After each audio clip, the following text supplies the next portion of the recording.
But I want to ask you about a criminal case that has become a political rallying point. You heard Donald Trump use this phrase, migrant crime.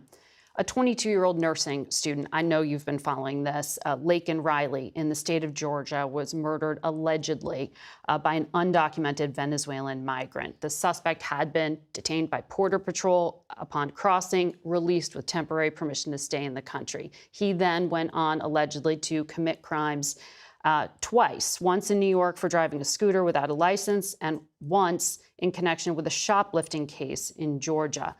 Did those states and their law enforcement communicate to the federal government that this had happened? Should this man have been deported? A few thoughts. First, Margaret, first and foremost, an absolute tragedy, and our hearts break for and our prayers are with the family, number one.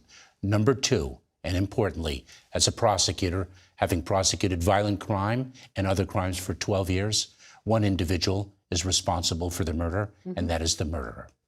And we work very closely with state and local law enforcement to ensure that individuals who pose a threat to public safety are indeed our highest priority for detention and removal. But are you saying there that the federal government had been informed about this individual and the alleged crimes he had committed in those states? Because he could have been deported if that was the case. Was there a breakdown in the system?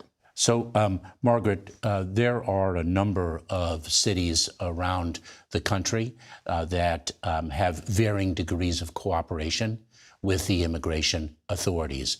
We firmly believe that New York did not?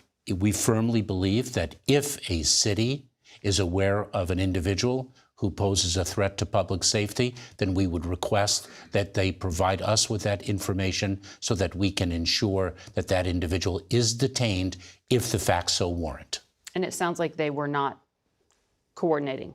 Well, different cities have different levels of cooperation. We were not notified in this instance.